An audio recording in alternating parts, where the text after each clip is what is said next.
Inside this room, all of my dreams become realities, and some of my realities become dreams. What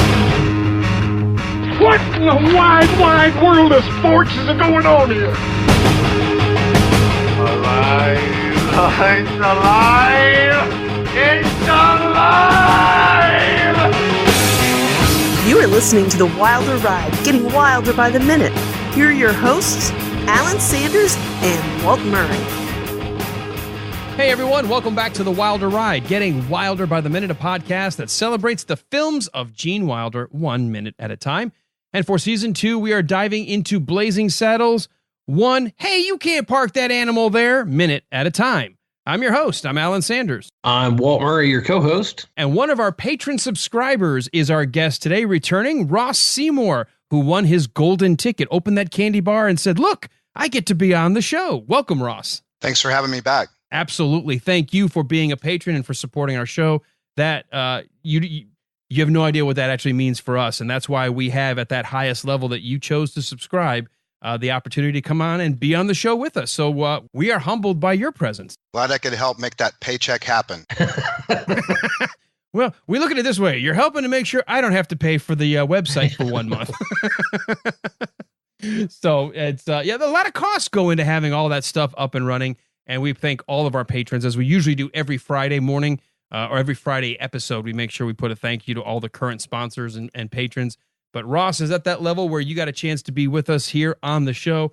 And we're going to continue today where we left off yesterday. We had Mongo riding into town on his ox, and people were beginning to scatter to the four winds. And so we're going to continue today with Mongo on his ox, and we're going to end with Sheriff Bart saying, this morning, I couldn't get the time of day. So let's find out what goes on in this minute, and let's start off at the very, very beginning, because that's the best place to start, with Mongo still in town. He comes to a stop for a second, lets everybody scatter, and while they do, we suddenly jump inside the Rock Ridge Saloon. Yes, and then we've got our resident know-it-all, Howard Johnson, doing his best Cliff Clavin, and talking about the possibility of Louis Pasteur in Paris, France, curing anthrax. Yeah, he's got Anal Johnson, sitting there like with enrapt, like he's wow. And of course, Olson Johnson, I'm waiting for him to say, "Blow it out your ass" again. Yeah, you can kind of tell Olson has heard it all from Howard, and it seems like they're really good friends, but it also seems like he's about heard all of Howard's BS. Well, this is an interesting conversation to be having because, honestly, historically, this is pretty much on the mark for some of the experiments Louis Pasteur was doing in France. He started off actually exploring cholera diseases in chickens and found a way to inoculate the chickens if they used a weakened strain of the virus. If they were injected with this weakened strain, they didn't come down with the disease, but then when injected later with a live strain, they also did not come down with it. So some pretty important pioneering work in this field of vaccination. Sure. And this movie was set in 1874 again. And the first human vaccine for anthrax was released in 1881. Right. After testing it with animals. Yeah. So it was definitely historically right in the ballpark. You know, it's funny though. Louis Pasteur, that was a big thing, coming up with this idea of how to vaccinate the bulls and chickens for these different diseases. But, we know his name for a completely different process that he came up with, which is after his last name, pasteurization. Milk. Yeah. How to keep that from spoiling. How do you make sure that you pasteurize your foods or in this case, your dairy to keep it safe longer? Yeah, I overthought this one too, and I couldn't find anything that was historically inaccurate, not at least till the next line, but everything that they say seemed believable, and that actually was kind of shocking to me in this movie. No, I think, Walt, there's some times, and we've said this before, when you just dismiss this movie as a silly film, then you're missing how much depth and knowledge the writers of this film had. I agree. They really do go out of their way to be accurate for the most part. And I don't think there's a historical statement that we've had yet that has been inaccurate. I mean, there's some people out of time frame at times, but otherwise, I mean, if they make a historical statement of some kind, they've usually done their homework. Mm-hmm. Well, I brought up Louis Pasteur and pasteurization because I was reading about it, and I think it's just imagine this guy just experimenting and playing and trying to figure this stuff out. Discovered that if you heat the milk, in this case, if you heated it up, that you are going to destroy the pathogenic microorganisms that would cause you to become sick. And he actually started doing this initially, and I love him for this, because beer and wine was starting to have problems for abnormally fermenting. They would continue to ferment and lose their flavor or taste. And he discovered if he heated up those beverages to about 135 degrees Fahrenheit or 57 degrees Celsius, if you did it for just a few minutes, you would stop that process from happening. And then discovered if you did the same for milk, although it needs to be a little bit warmer, about 145 degrees for 30 minutes or 63 degrees Celsius, that you could actually allow that milk to store in a colder environment for a lot longer, up to 2 or 3 weeks before those other microorganisms would make it not safe to drink. Before it would be, you'd have to drink it pretty much that day. Yeah, it's pretty amazing. I can't even imagine how he came up with that idea. Did you guys get milk delivered to your doorstep when you guys were kids?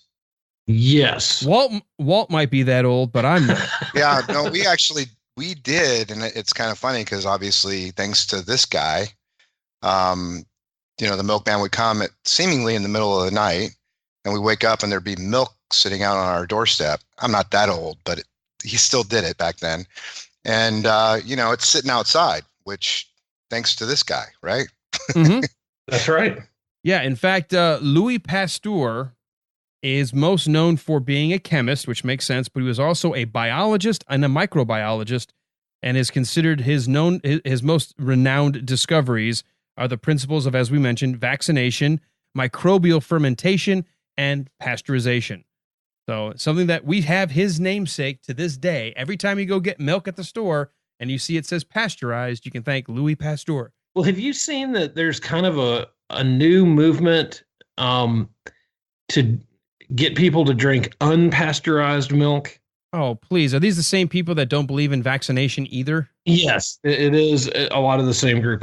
Some of my friends who post the anti-vax stuff also post the anti-pasteurization stuff. And I'm thinking, man, you are really playing with fire here. All the great inventions that have helped us live this long, and you're trying to do this nonsense. You cannot get me at all with whatever data or evidence you think you have to convince me that I'd rather take the risk with a life-threatening or physically debilitating disease that I would not vaccinate my kids. My dad grew up around cows, and his comment is after the cow grows up, they don't drink milk anymore. So why do we do that? So I don't know that what's right or wrong, but it also brings light to another trigger point in the way we say things. They can't even call coconut milk anymore. When they package it now, it's called a coconut beverage. People were so offended by that word or some marketing problem. I mean, this is ridiculous stuff. Anyway. Are you kidding me? You can't call it milk because it makes it seem like it's milk, but it's not. I don't know. They got Trader Joe's out here. I don't know if you have Trader Joe's back home. Yeah, but we do. Yeah, so now the Trader Joe's coconut milk is now called a coconut beverage. Same thing, just different name. I've also seen that too. Real coconut something. Real coconut juice or real coconut water or something. But yeah, they're not calling it coconut milk anymore. Wow. That's interesting. I hadn't realized milk was a trigger word. Sorry, Gilligan. Everything I knew to be true is being torn down. Aww. Well, you know what? I've pulled back on milk. I used to have like giant glasses 2-3 times a day. And as I was hitting a little bit later in life, not that I'm old, not like I'm Walt, but I started realizing I was getting these like weird sort of intestinal pains, and I couldn't figure out what it was. And then I stopped drinking milk for a while and they went away. So I know people can sometimes develop a lactose intolerance, or that you could build up where you can't drink as much of it. But if I have a reasonable amount, like a bowl of cereal once in a while, or a glass of milk with, let's say, apple pie or something as a dessert, I'm okay. But yeah, I do think it's interesting what you said about your dad saying that once you grow up, you don't need milk anymore. It's just such a staple. And I know my daughters all love milk. And I mean, we probably go through a gallon a week here in our house. Yeah, well, just to clarify, my dad didn't say you don't need milk anymore. He just said when cows grow up, they don't drink milk anymore. Oh, right. Yeah, he doesn't care what people do. He just he just knows what it seems. Yeah, well, there's some wisdom in that. Yeah, I've gone to almond milk for that same reason. And I don't feel as full after I have that in cereal. Is that an almond beverage or an almond milk? Well, I guess it's mislabeled. I'm going to start going to the store and changing the labels. It says milk, but I'm going to change that. Interesting. Well, I know my wife did that for a little while when she was experimenting with some different low carb and high protein type alternative things to try to put in the diet. And I know we did almond milk for a while. I didn't have a problem with it. It just felt it was a little thinner than the milk I'm used to. But hey, it tasted fine to me. But you know what? I'm ex-Navy. I mean, I could eat pretty much anything and I'm okay. Yeah, I'm not a real picky eater. Not a picky eater at all. I feel bad. I actually feel really bad for picky eaters. I'll leave that comment on the table. As a former Marine, sorry, dude. Hey, you got some good food on Navy ships. You know, well, we got way better food on Navy ships than we did in the Marine Corps mess hall for sure. Oh yeah. Oh yeah. And Air Force bases were always the best. So getting back to our film here, as they're having this discussion and, you know, like you said, Howard Johnson is regaling us with his knowledge and Olson Johnson is sort of like almost wants to drift off. He takes a drink. We cut back outside and Mongo's tying up the bull. You know, he doesn't want the bull wandering around. He's doing the responsible thing. And this is what I don't understand. How does Samuel Johnson not fear Mongo? Yeah, I've always wondered that. Everybody else has scattered, but Samuel's going to come up and confront him. That never made any sense to me. No. And I left this as a tease from yesterday. I'm glad we have this scene, but logically, like if you follow what has just happened, the ground was shaking. He turns a corner. The first Mexican migrant that we have working in this town or living in this town, you know, goes, Mongo, Santa Maria. Then we hear the whether he's pitching for a candidacy or selling whatever. He's like, holy shit. And everybody goes screaming and scattering. There's nobody left in the town. And here comes Samuel Johnson. Hey, you can't park that animal over there. It's illegal.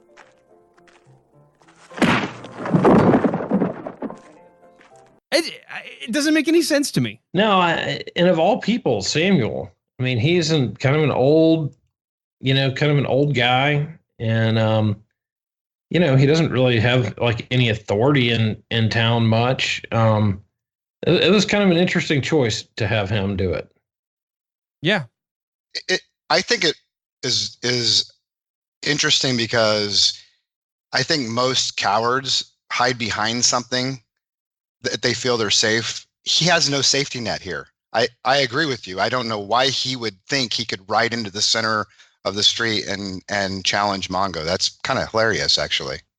Now, are we trying to say that we all know this, like one, maybe we'll call it older person that just doesn't fear anything because they're too dumb to realize, you know, or maybe they just don't care.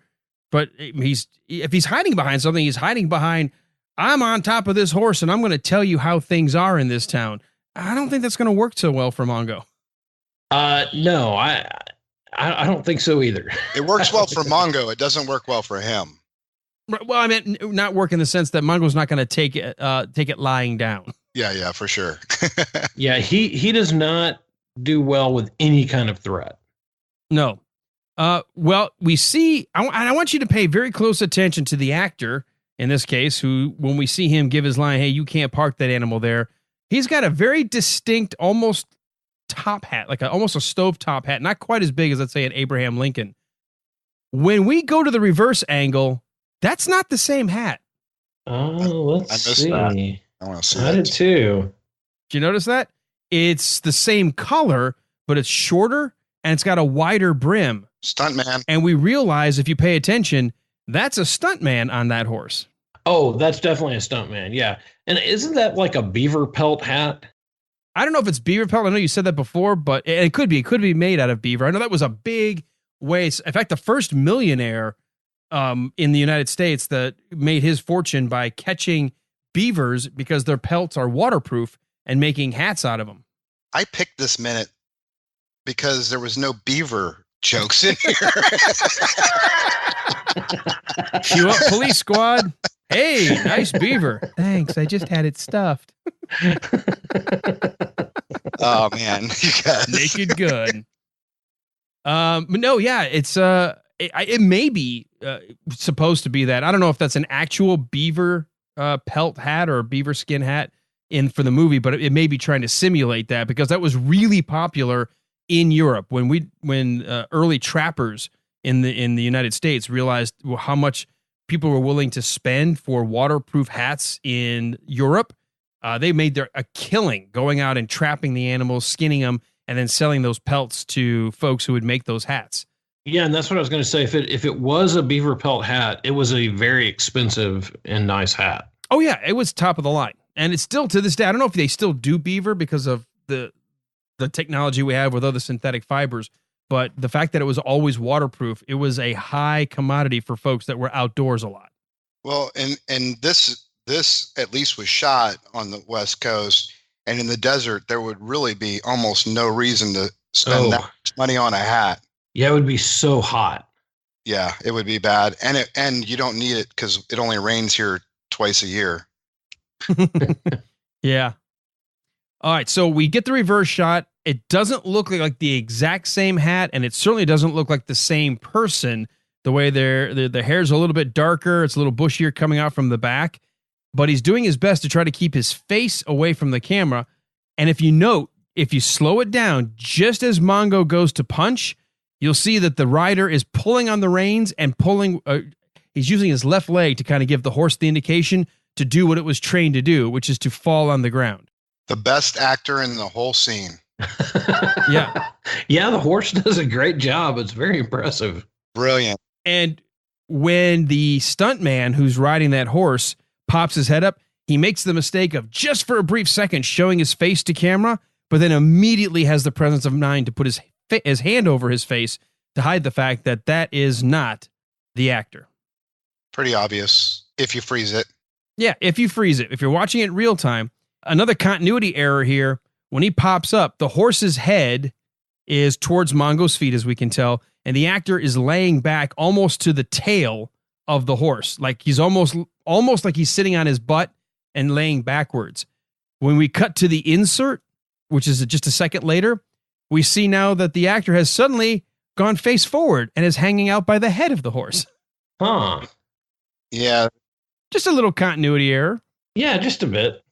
I mean, because they should have had the actor laying backwards, but to be in the scene, to go tight like this and to show the horse and see Mongo's feet on the boardwalk there as he's walking in, they had to position Samuel Johnson much closer to the head of the horse. So it's a completely different body position to be in for the shot. It doesn't match the previous just a second ago. I had another comment about that scene right before that happens, and that is Mongo rolling up to the hitching post and throwing his hitching the bull to the hitching post, and then him saying, "You can't park that here; it's illegal. But it's okay for the cows to run through the church and through the bar, but you can't hitch it to the post." And then later on through the movie theater. Yeah. Well, maybe that's it. Maybe it's illegal to actually tie him up. They're supposed to roam free. That's it. Or maybe it was an illegal type. I mean, maybe you couldn't have your Brahma bull in downtown. You could only have cows. Although, notice this is the only bull wearing a saddle. Maybe that's what's illegal, saddling up a cow. That could be it. Well, did you notice when he walks up or kind of sidles up before he punches the horse, he's kind of looking down and doesn't give any indication that he's about to throw a punch. And then all of a sudden at the last second rears back and lets him have it. Yeah. Okay, let's pause for a second because we've talked about some of the detail. Let's watch the scene play out. Was this not, and is it still not, one of the funniest visual gags done on screen in all of film history? To punch out a horse rather than the guy to punch out the horse. I think it's offensive. Really? Well, I mean, that's animal cruelty, right? Right. So now we've just added another thing. Another layer of things to be offended by. Yes. See, that's animal abuse. Oh, I didn't want to go there. I take the other side. Obviously, this horse has been well trained in how to do this. And if they don't punch the horse doesn't have a job for the day. That's fair. Right. Fair enough. He wouldn't have gotten his 5 pounds of straw or hay or whatever it is horses eat. Well, this scene that we're talking about where Mongo knocks out the horse actually has a basis in reality. I didn't know if you knew this, but Mel Brooks's former show, Your Show of Shows, it was Sid Caesar's kind of as the star, and he also had the Sid Caesar's Hour where Mel Brooks was getting his early writing credits.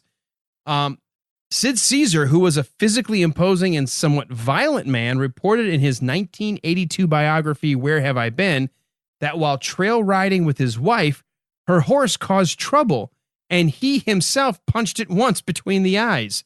The horse collapsed unconscious. So he notes that this event was Brooks's inspiration for the Mongo versus horse scene. Wow. Yeah. So apparently Sid Caesar got ticked off at the horse acting squirrely under his wife and literally punched the horse. And Mel Brooks would have known about that story. So he says, I was the inspiration for this scene in Blazing Saddles. I had no idea Sid Caesar was such a violent guy. Well, that's what my sources that I've looked up say. Now, I did read this on the internet, so we know it has to be true. Oh, that's true. That's a good point. Still, okay, pulling back, yes, by today's standards, in the sense of if we thought this was to be taken seriously or literally, the idea of a man punching out a horse, it's like in movies today. We don't mind like 5,000 human beings being, killed by the alien, but as long as the dog gets away, we're fine, right? Don't kill the wolf in Brave Dances with Wolves, okay? Right. You don't do that. You don't. That's right. Don't do that. I mean, remember Independence Day when there's this big giant fireball coming through the tunnel? All these people are being, eviscerated and incinerated. But for dramatic effect, the dog jumps through a side door they can close at the last second, and we feel better because the dog is safe. Just for the record, my dad says as soon as they kill the dog, he's walking out of the theater. Yeah, I'm kind of with him there. I don't, that like kind of paints the person as the epitome of evil if they were to kill the animal. So, okay. Just another dialogue. All right. You're in the right place. What are the movies that Keanu Reeves has where he's working on number 3 right now, where he's sort of like they use gun fu? It's a combination of kicking and shooting. It was John Wick. I got it. John Wick. Have you ever seen the first John Wick? Yeah, I actually think that's his best movie. Dear Lord, we got to have one of these conversations. Depends on what format you want to see him in, right? All right, before we Bill and Ted, for what it is good. John Wick, I haven't seen any John Wicks. And again, I'm going to reference my dad. He said, you have to watch the John Wick movie because it's really good no matter what you've heard. Oh, it's fantastic. I don't know because I haven't seen it yet. But I'll tell you, you want to talk about using that phrase, if a man hurts a dog, you're going to walk out of the theater. Well, in this case, the man hurts the dog, and it's what sets John Wick out for his revenge in the first one. And I love it because there's one scene where this like mobster says, you killed his dog? And it's like something like that's supposed to be the reason why he's doing all of what he's about to do in the rest of the movie. But it was a hard scene when they killed this dog and what that dog represented. And that happens in like the first 5 or 6 minutes of the movie. I was hooked. I was like, yeah, John Wick, you kill them all. Well, in the movie Shooter, he had, the main character had been accused of attempting to shoot the president, and his female companion at that point says, why don't you just go hide and run away? And he said, you don't understand. They killed my dog. And you get that same feeling that they crossed the line. They can accuse me of whatever they want to, but they killed my dog. Mm-hmm. Well, okay. So now that we've had this whole conversation, I'm going to get into Keanu Reeves in a second, but because You brought me there, Walt. You had to say what you had I'm to really say. sorry. I shouldn't have. Good job, Walt. Yeah, I apologize to everyone for that. In the sense that this is a comedy and it is a satire, does that same idea of punching or quote unquote hurting a horse, does it still have a negative impact on you? Because I still think it's funny because I know it's a comedy. That's and no and yes. Right, exactly. Well, it shows you, hey, this is the bad guy, and he's tough, and he's not going to take anything from anybody. But no, it doesn't leave me with the same disdain for the person that it would if it were a serious movie. Right. He should have John Wicked his ass up onto the horse, punched the guy on the horse, Right. and then parked the horse. Could you imagine that? I'm wondering, could you imagine if Mel Brooks was younger doing a John Wick parody? Oh my gosh. And have somebody like this, like Mongo, but like doing all those John Wick moves. No, I really can't. No, No, I can't. I can't either. I'm just going to leave it with this when you disparaged Keanu Reeves as you did, Walt. Remember we had in season 1, we had Sully Baseball with us, and we talked about that even though Keanu Reeves, in especially early days, may not have been the most talented person on the screen, he had the reputation of not only being easy to work with, but he could often get people to calm down and cooperate with directors. And so he often got cast in movies that he may not have been right for because he was easy to work with and would often help keep things moving, in a positive direction. And reputation has a lot for Hollywood. You know, dudes, we all kind of doing the same thing here. Can we just all get along? Like, hey. It's so much easier. The coolest thing ever. Dude, come on, go chill, man. We're just making a movie. Hey, it's just a movie. That's pretty good. No, I see Keanu Reeves has his limitations. There's no doubt about it. I mean, putting him in Much Ado About Nothing, Kenneth Branagh's film adaptation of Shakespeare as the bastard brother wasn't all that great, but he was perfect in The Matrix. I mean, he was perfect for that role, and he owned it. YouTube Keanu Reeves doing his training videos with guns on YouTube. You can find Keanu Reeves in competition shooting, and you wouldn't be talking shit on him if you watch that. Oh, he's amazing. No, you're right. Those videos are really impressive. His gun training is top notch, and he took that seriously as an actor. And if you go, and I'm not going to make this the Keanu Reeves show, but I will tell you, if you go back and look at some of his backstory and some of the things and the tragedy that hit him early in life, the fact that he's such a good guy still in Hollywood and actually is really a good guy says a lot about him. I mean, we talk about this all the time, Walt, with Gene Wilder. He was a good guy. You don't find anybody saying negative things about working with Gene Wilder. No, and honestly, I had somebody, I talked to somebody recently who had met Keanu Reeves and said that he is the nicest guy you'll ever meet. So I might have to rethink some of my ill opinion of him. And I do think he was great in John Wick. Yeah, don't take film choices as who that person is. Yes, and he was great in Bill and Ted's Excellent Adventure. Hey, they're gonna make a 3. Yeah, and I will go see it.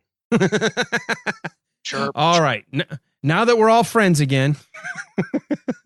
And real quick, before we move on from this scene, did you notice at about second 28 that somebody's head comes into the scene? In the bottom right corner, there's a gray head of somebody. It looks like it's probably from the crew. Oh, hold on.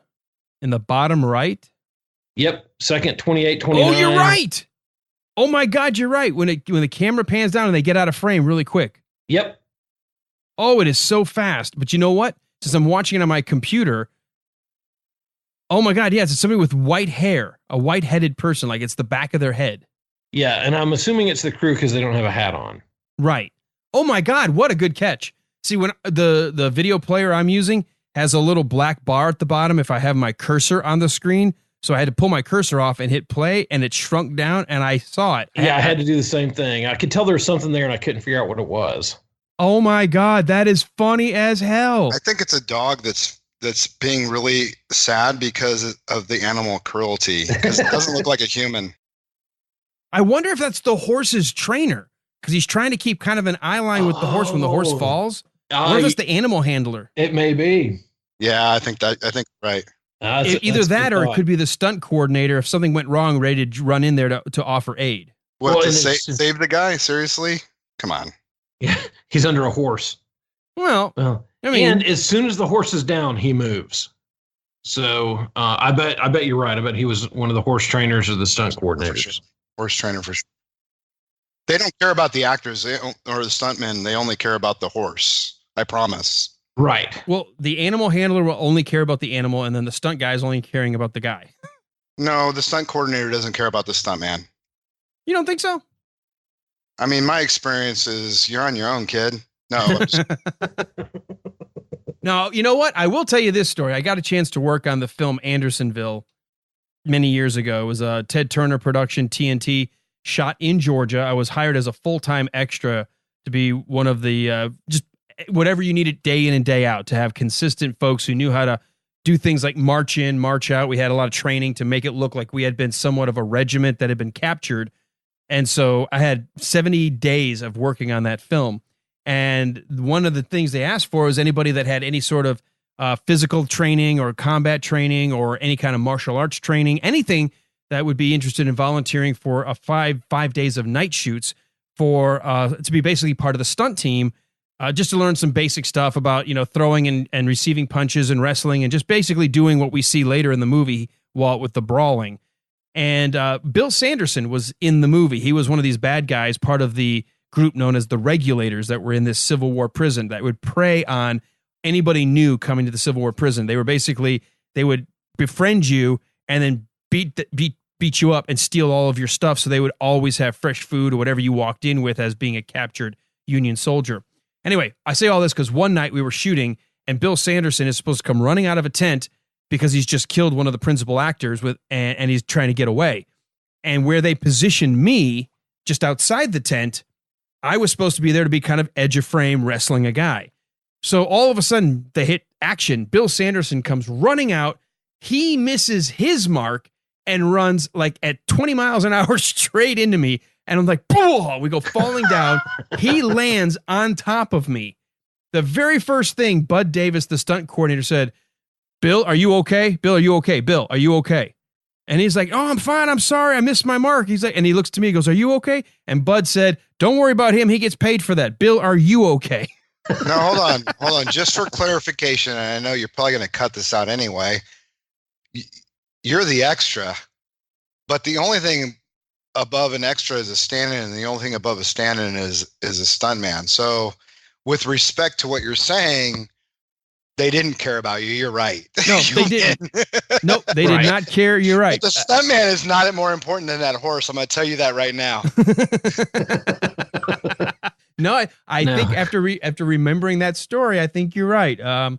We were there. Like he said, that was my job. I was getting paid to be injured in the event of a bad of whatever. Yep. But they wanted the principal. And by the way, folks, if you don't know who Bill Sanderson is, probably most known for the Bob Newhart show where he's like, "Oh, I'm Larry. This is my brother Daryl, my other brother Daryl." Oh, yeah. He played Larry. He was also in Blade Runner, probably one of my all-time favorite sci-fi flicks. He played the character of J.F. Sebastian. So that was Bill Sanderson, and he hit me full speed and just went tumbling. And thankfully, I think I broke his fall. Good for you. That's nice awesome. job. Yeah.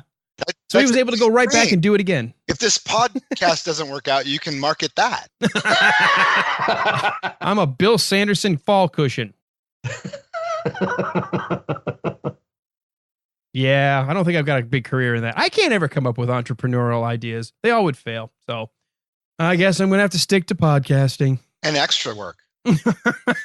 Hey, I've moved on from the extra stuff, but I've done a couple of features, small indie features, made it to Amazon Prime, stuff like that. Probably not worth mentioning here because I want to keep some dignity and some of my self-respect. I respect that. Actually, we're going to, by the end, folks, stick around. We're going to have a tease about an ability for you to maybe hear about an independent flick that our guest was responsible for bringing to fruition. And Wilder Ride listeners are going to get a special ability to see that if they're interested. But you're going to have to wait till the end for that. All right, let's get back to the post-punch of the horse. We've got Samuel Johnson His glasses hanging from one ear and he's shaking his head almost like he got punched. Obviously, he fell off the horse. But then we go immediately back inside, a little bit of a different camera angle. Anal Johnson really is like into this story being told by Howard Johnson. Well, do you think he's really into it, or he's just kind of, being the bartender and acting like he's paying attention to him? Oh, no, I think he looks like he's really, like he is just like, wow. I mean, is he really the brightest guy in the room? I think he's already drunk.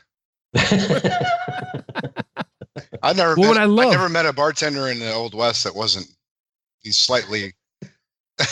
Yeah, sipping from the corporate till. When what I love about the framing of this, though, because I think by keeping Anal Johnson focused on Howard, and Howard has his head kind of 3/4 turned away from us, all of a sudden Olson Johnson, who we got the sense last time we saw him would have rather been anywhere else than trapped listening to this, we watch him recognize something is about to enter the room, because he gets that sense of like, oh shit. Well, and he also kind of is starting to kind of shake his head a little bit, and then it gets his attention that Mongo's coming in. He's kind of like, oh, geez, Howard, that's enough. And then he looks up and sees that Mongo's coming in. It's a great transition, facial expression wise. It is. Because he looks bored. He looks like I would rather look or try to find maybe someone will walk in that I'd rather go talk to. But then when he realizes, yeah, someone's walking in, I don't want to talk to that one. Think of it, gentlemen. Hoof and mouth disease, a thing of the past. Never mind that shit. Here comes Mongo. Oh, and when Mongo tries to enter, he doesn't even push the doors. They just rip right off the hinges. That's great. That was kind of the first time I saw Mr. Lebowski ever act serious or care about anything. Mr. Lebowski, I love it. I had a technical comment, but I'm not going to waste your time with that. But I think that this is perfect. I think that it creates a dialogue and it's super interesting, and everybody's scared of Mongo. That's awesome. Yeah. Well, this goes back to my earlier question. He recognizes him instantaneously. So what the hell was Samuel Johnson thinking? Here's the guy that came in town, raped all our women, stole all our stuff, and now he's back. That's what I think. Yeah, and everybody knows that he's a big, giant menace. Right. So he knows whatever he's doing there, it ain't good. Right. Well, it's like everybody knows it's Mongo. Olson recognizes him, even knows him by name. But for some reason, Samuel Johnson decided to confront Mongo and wasn't worried at all about him. It just goes back to what we talked about at the very beginning. It doesn't make sense story-wise, but visually, it's a very fun gag. And then we get this next fun gag of the ripping the hinges completely off. And then we get another fun gag because Bart's looking out the window. He's obviously been observing all of this. And he comes back. I don't know what it is. Like, I'm not going to go do anything about it. Right. I mean, this is the town that he's supposed to, serve and protect. But he's like, I don't know what it is. I almost have to go way back to after he walked out on the street and him and the kid were smoking this big fat doobie, and he's so happy, and he walks out on the street, and then the marm in the town says that to him, and then he's defeated. Was that marijuana induced? Like, was he so overly inflated? And then is he still high so he doesn't care, or is he just like, I'm cool with this, I got this? That's the part I'm trying to figure out. That transition, because we're talking about 3 minutes, but right. If you're going to talk about this whole thing and how it unfolds, is he still just super high and his friend made him feel better, or does he really just got this? I almost think I'm not going to bother doing anything about it. At least not at this moment. I don't know what is it. That's, I think, what's the funniest response from him is not immediately going into hero mode. He just is like, I don't know what it is. Like, not my problem. This town didn't want me here anyway. Yeah, I'm good right here in the trail. We got lots of whiskey. All right, Walt, this goes back to a question I was asking you off air when we were preparing for these minutes. Was Van Johnson, who is the most useless Johnson in this town of Johnsons, was he watching the sheriff from the window, and that's how he knew to go to where the sheriff was just standing? I still don't know. I think it's a great gag, and I think it's one of the funniest gags of the movie that he just comes very intently, almost walking, running in, heads right to his desk and starts talking, and then realizes he's not there. Sheriff, Mongo's back. Sheriff, Mongo's back. He's breaking up the whole town. You've got to help us, please. But he's such an impulsive, kind of weird character that it's hard to tell what he was thinking. I mean, I get where the door is. I have a little bit of an opinion. I mean, for what it's worth. You know that Sheriff Bart is actually looking out the window from that location. So if this guy thought he was going to run in there or was thinking about it or talking to somebody, he's looking at the front door of the I overthought this, okay? He's looking at the front door of the sheriff's office when they're talking and going, man, I don't want to go in there and tell this guy this. But he sees him looking out the window. So he just assumes automatically that's where he's at. And timing wise, as he's running across the street or wherever he's at, and again, I overthought this. He ran across the street, assuming, because Bart closes the window and walks over to the kid. Mm-hmm. He assumes he's right there still at the window, and he runs in the door thinking he's right there. That's how I always took it, is he realized that the sheriff was watching this take place, so he immediately goes straight, because when he opens the door, he doesn't even look into the room to see where the sheriff is standing. He is beelining straight for where he last imagined the sheriff to be. Yeah, that's what I saw. But then he goes and delivers the lines anyway to an empty chair. Sheriff, Mongo's back. But that's Mel Brooks. He's not here. Yes, for sure. And what's with the walk? He's like almost like this German goose step kind of walk or something, but leaning forward doing it. He's just kind of a spaz. He is a spaz. He's a useless Johnson. Nobody likes a useless Johnson. You guys have more history on the actor, and I'll be disrespectful to the generation, but he's been in a lot of stuff. Oh, yeah. Yeah, he's been in a ton of stuff. Yeah, we covered that back in the church scene before the church got blown up, wanting to write the governor for a new sheriff. And that's where we first met all the different Johnsons and spent a good amount of time giving the whole filmography. I could also waste a little bit more time of your time with this technical detail in this second. I'm on 49 and I've looked at a few scenes where you see the rifles chained to the wall in the back. Mm-hmm. And it looks like they're chained through the top. I don't know how to describe this to people that don't understand lever action rifles, but they look like they're chained through where the trigger is and not through the lever. The lever is actually a loop that if you chained it through a loop, it would be like chaining it through a wheel of a bicycle. But if you chained it through the trigger area, it's chained through an area that's not attached to anything. So you could still just take it right out of the rack. That's right. So when you open the lever, it would be open, and you could just pull the gun right out. Take it right out. So it doesn't appear. And I've actually kind of, just to have a geeky tech moment with this, is I've tried to zoom in and see that. And I think in other scenes, it's more defining, but it just kind of looks like it's a chain wrapped around these guns, but you could just lift them right out of the rack. Well, let me ask this question. Is it something to protect from someone else getting the guns, or is it just to keep them from falling? No, it's not to keep them from falling. The rack will do that, but it's actually to keep somebody that shouldn't get, let's say you bring it, I don't know, whatever. I didn't live back then. So, but if I was going to secure a gun to the wall that I didn't want somebody to grab, I wouldn't secure it that way. If it's the way I see it, it is, yeah, it's to protect somebody from grabbing that rifle and pulling it out of the rack without unlocking the chain. And it doesn't seem like it's technically right, but gotcha. In this scene, I don't know if you can see that.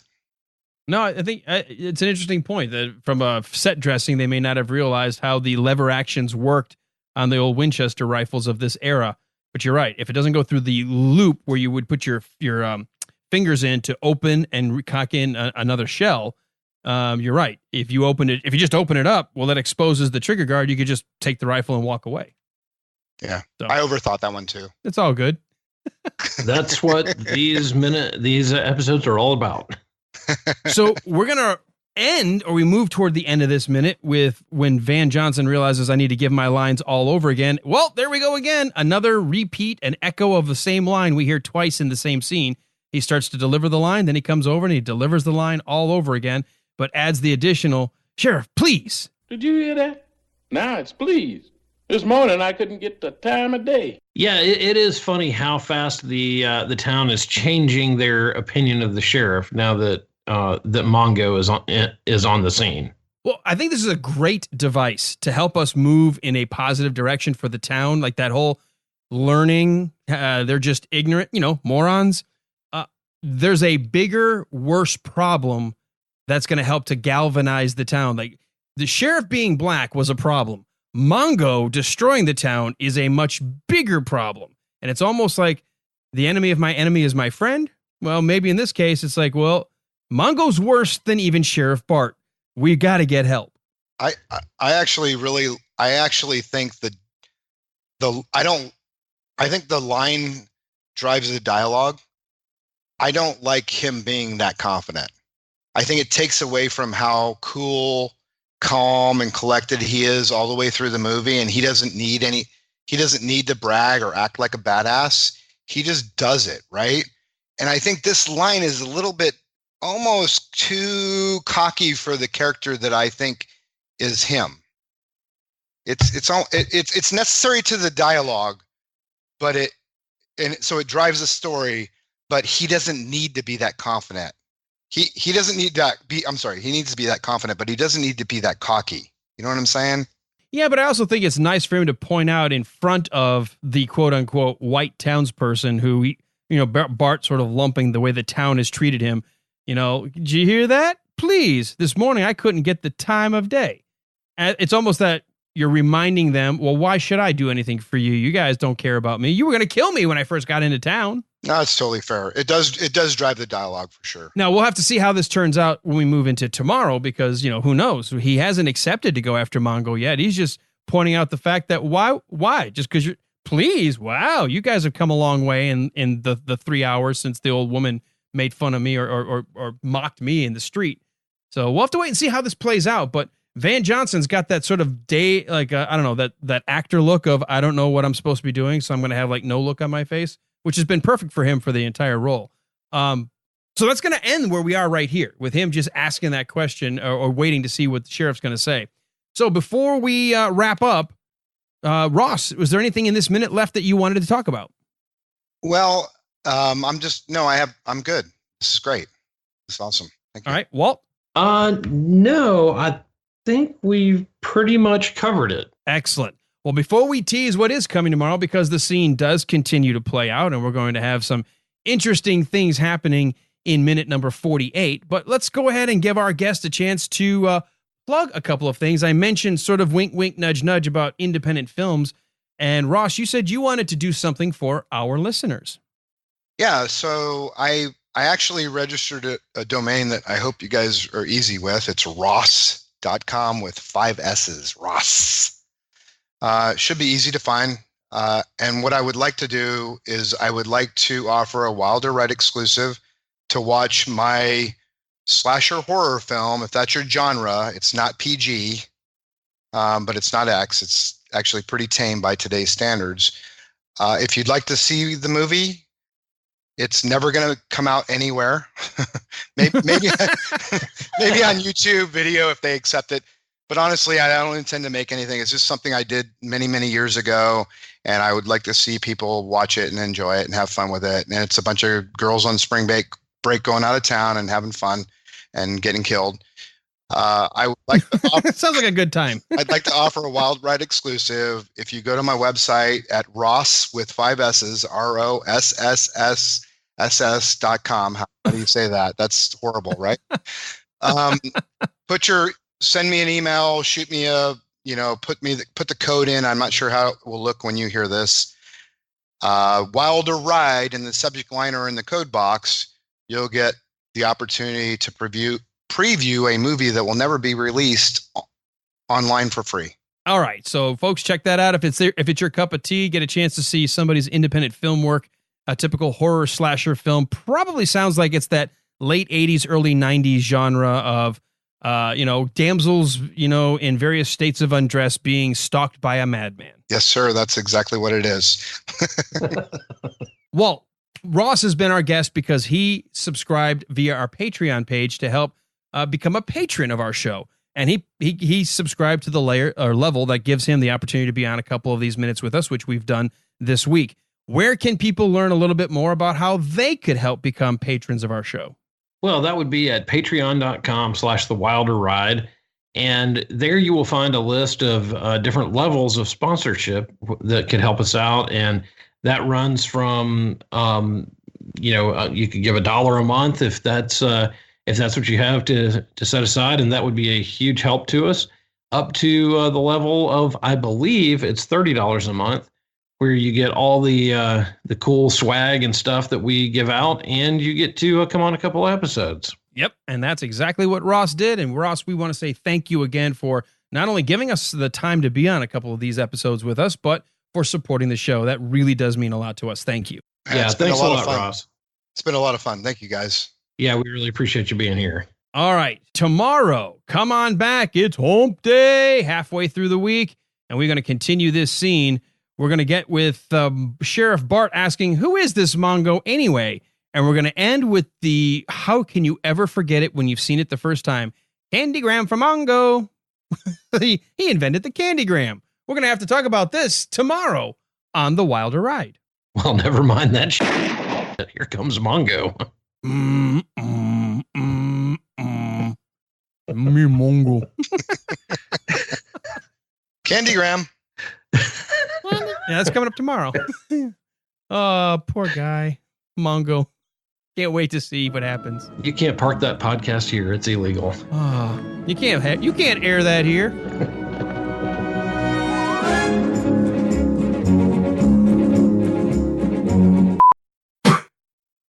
Bless you. Thank you.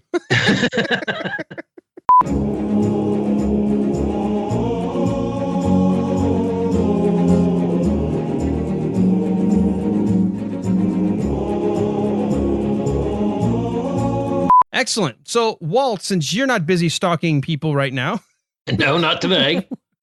Where can people, let me back up. I'm going to say it a different way.